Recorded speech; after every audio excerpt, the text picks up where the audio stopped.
hasil diskusi kami. Jadi teman-teman semua harus simak baik-baik. Oke? Dadah! Dadah! Love you semua!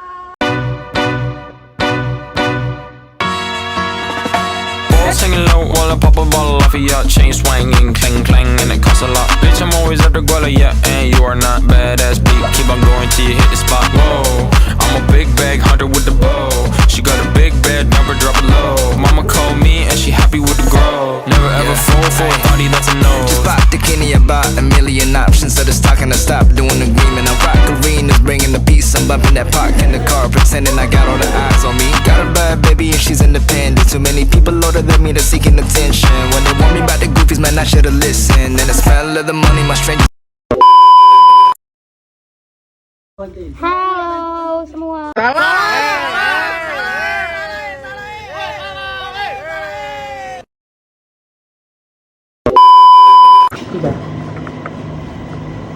Pendapatan nasional.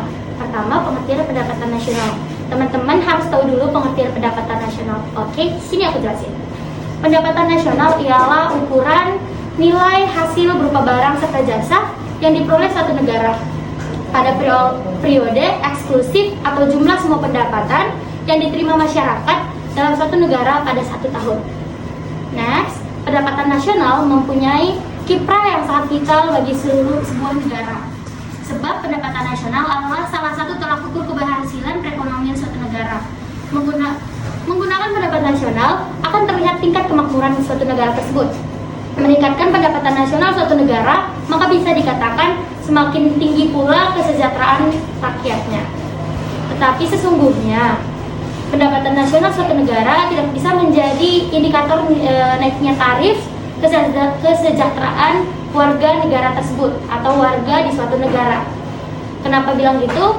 Aku tunjukin contohnya salah satu. Contohnya itu, meskipun pendapatan nasional di tahun 2010 meningkat di tahun sebelumnya, namun tetap saja masih banyak masyarakat Indonesia yang sampai saat ini hidupnya di bawah kemiskinan.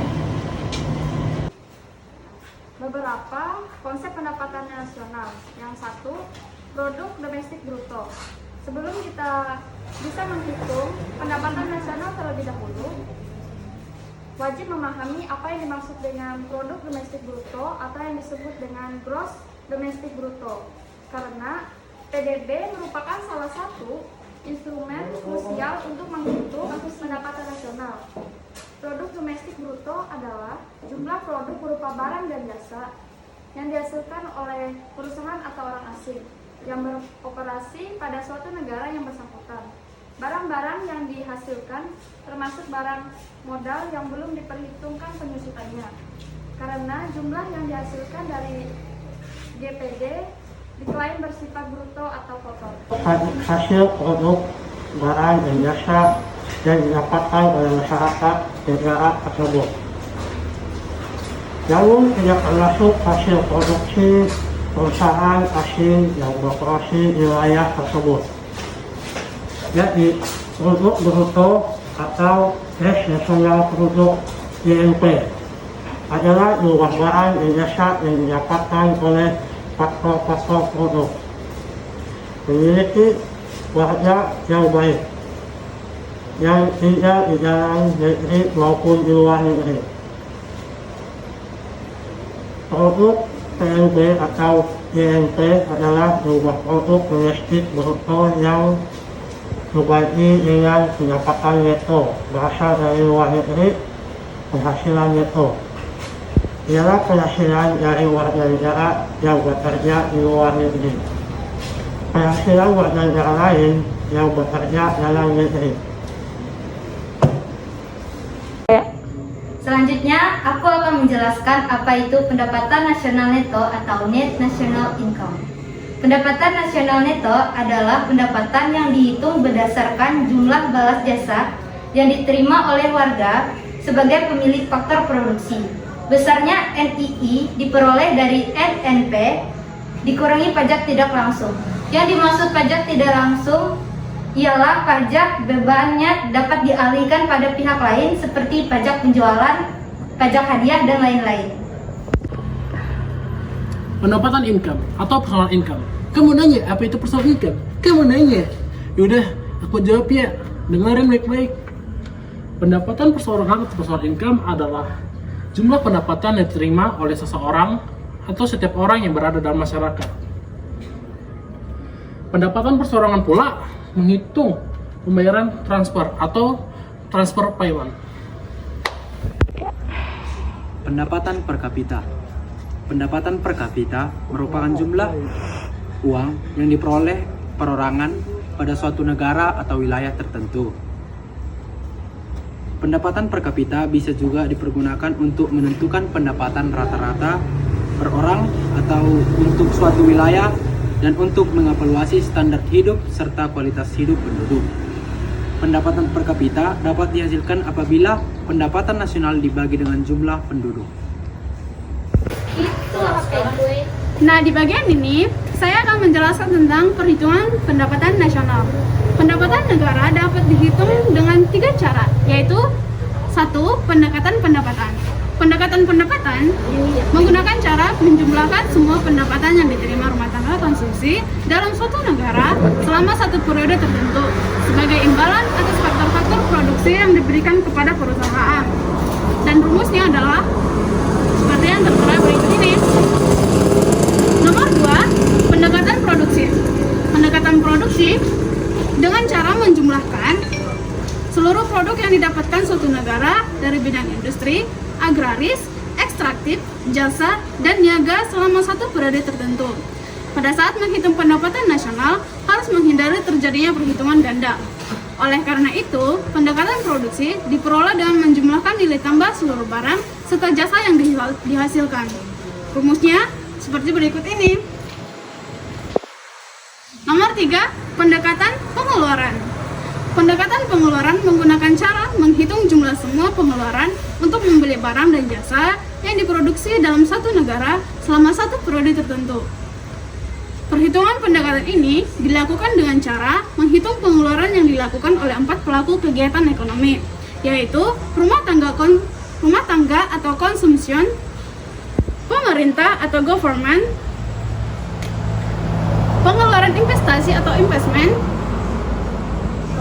dan selisih antara nilai ekspor dikurangi impor atau X dikurang M.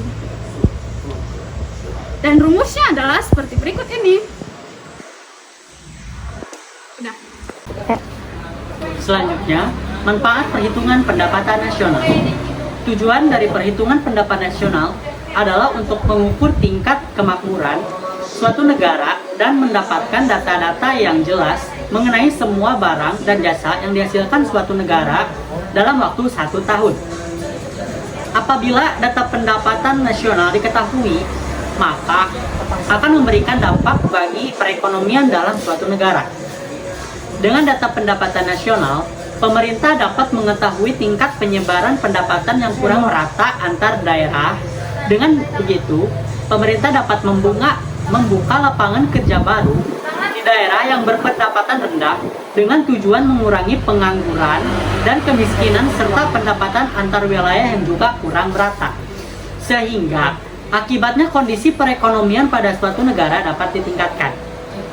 Dengan data pendapatan nasional, pemerintah dapat membandingkan kemajuan perekonomian dari waktu ke waktu, sehingga dapat menjadi landasan perumusan kebijakan untuk meningkatkan kondisi perekonomian di dalam suatu negara untuk masa yang akan datang. Baiklah, kita akan memasuki faktor-faktor yang mempengaruhi pendapatan nasional. 1. Permintaan dan penawaran. Permintaan agregat ialah suatu daftar dari keseluruhan barang dan jasa yang akan dibeli oleh sektor-sektor di berbagai tingkat harga, sedangkan penawaran agregat yaitu menunjukkan korelasi antara keseluruhan penawaran barang-barang serta jasa yang ditawarkan oleh perusahaan dengan tingkat harga tertentu. 2. Konsumsi dan tabungan. Konsumsi merupakan pengeluaran total untuk memperoleh barang-barang dan jasa dalam jangka waktu tertentu. Sedangkan tabungan merupakan bagian dari pendapatan yang tidak digunakan untuk konsumsi. 3. Investasi atau secara lebih spesifik investasi domestik swasta bruto. Artinya belanja pada barang kapital baru dan tambahan untuk persediaan, misalnya bangunan dan mesin baru yang dibeli perusahaan untuk menghasilkan barang dan jasa pengeluaran. Untuk investasi adalah salah satu komponen terpenting dari pengeluaran. Yang terakhir ada sumber-sumber pendapatan negara. Sumber-sumber pendapatan negara terbagi menjadi dua, yaitu yang pertama adalah penerimaan dalam negeri. Penerimaan dalam negeri yaitu yang pertama adalah penerimaan perpajakan, yaitu pajak dalam negeri dan pajak perdagangan internasional.